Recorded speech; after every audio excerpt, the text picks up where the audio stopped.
All right, so here is a chord uh, shape to a seventh shape, and it's divided into three different discrete shapes, so you can do one day and one the next.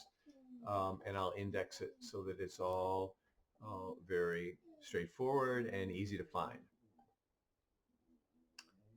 Okay, so let's start with the F shape. In order to make a seventh, we lower the root a whole step. Okay, so that's the G on the first string goes down to an F, and that gives us the seventh. Of course, we could lower it on the third string and get it like that. Okay, or like this. But this is the most common way. All right, so that's what we're going to use.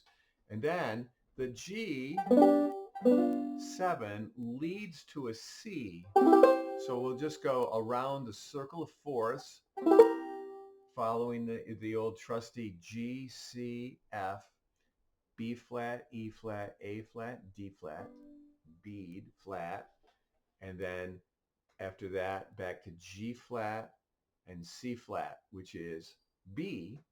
C flat and B are the same. And we go through bead again, B, E, A, D, and then you're back to G. So I'm going to run through that once here. I'm not going to do that on every single one of these though, I don't think. So here's G, G7, C, C7. And I'm using the same F shape every time. And then B flat, then E flat, A flat, D flat, G flat, and then C flat, which is B, and then E, then A, then D, and then G.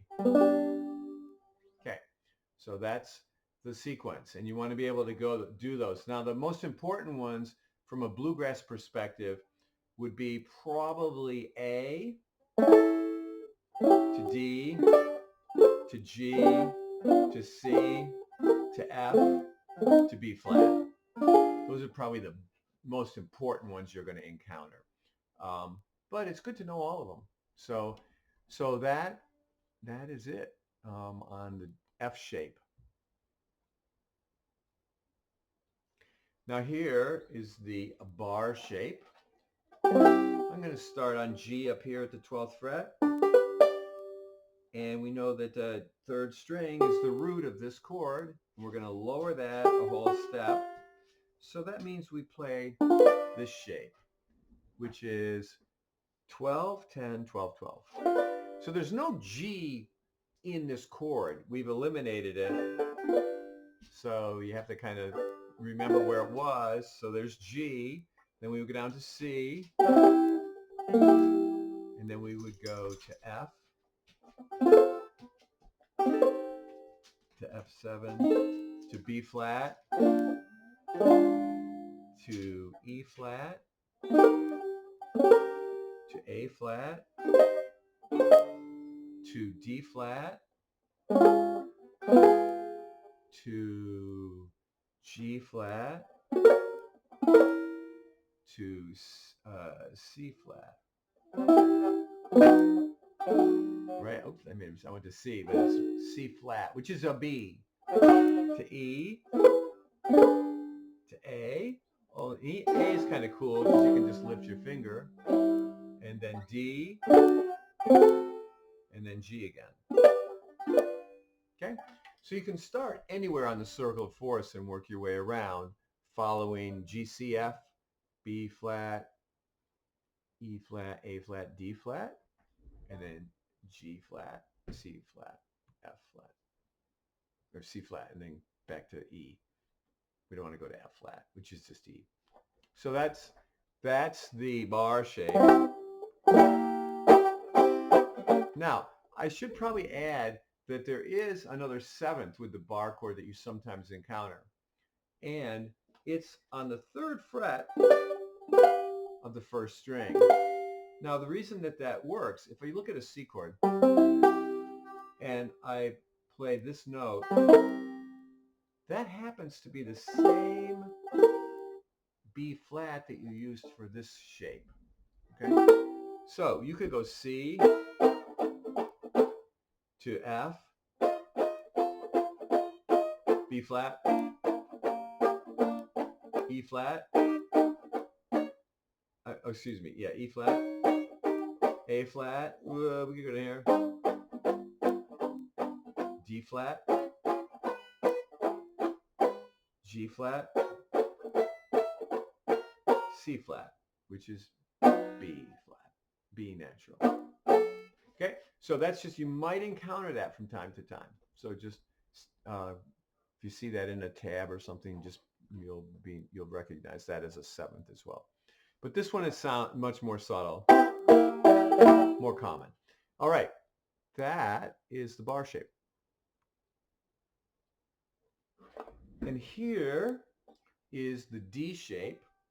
And I guess I'll start, why don't I start with a B chord. We'll start there. So here's B up here at the 12th fret. And the root is on the second string, and it's got to be lowered 2 frets. So what that means is we have to reconfigure our fingers so that we're at 13, 11, 10, and 13. Okay? So you can kind of see that. And all I've really done is shift from these 2 fingers, go down 1 fret on this finger goes down 2 frets, and essentially this is a D7 shape, isn't it? Right down here, that's a D7, right? If I play a D chord here, and then I lower this note to here, there's your D7, and because these are D notes, I can just play that and go to D7, which is easier to play than this horrific stretch. But I can start here with G, go to G7, and then I can go to C, and then C7, and then I can go to F, F7, and then B flat, and then E flat. So that's getting harder to stretch. E flat goes to D. E flat goes to D flat, which is up here. D flat, and then A flat is down here, and then G flat is here, and then C flat is here. Okay, so those are harder to play, especially with 4 fingers. So most people play 3 finger chords for this. And there it is, G going to G7. And it's easier to play. It's a little bit hard for me on my wrists, but there it is, okay? So there's G, here's C. Now there's no C in that chord. It disappears when we go to the 7th, but it's still C7. All right, so that is the D shape. Okay, so the last thing to be able to do, and this will be a little tricky, is to play G, G7, and then play G, G7, and then G, G7, and then G, G7. Okay, so you do that around the circle. Then you go to C. You can go to any one, whichever one you want to go to. It doesn't really matter. You can start here. Oh, that's one I never taught you, so don't worry about that one. And then here's C again. Here's C. Here's C. Right? So you go all the way around with that, and be able to play each one of those chords in each position. So that's another warm-up drill. The last warm-up drill is kind of the most fun in a way, um, but also is the most demanding. And what that is you're going to go from a G to a G7 to the nearest C chord, which happens to be here, to the nearest F chord, which is probably here, to the nearest B flat chord, which is here. Now, if I go F to here, I could go to this B flat, right? And then I could go to E flat, right? B flat, E flat, to A flat. So now A flat's here, and then D flat. Oh, look at that, it's right there.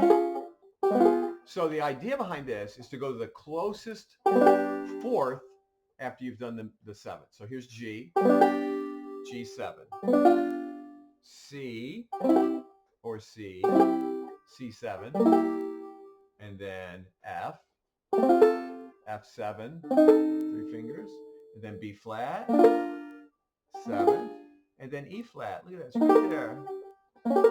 E flat goes to D flat, right? E flat, no, A flat, excuse me, A flat. So I'm here, I'm at E flat, here's A flat, right?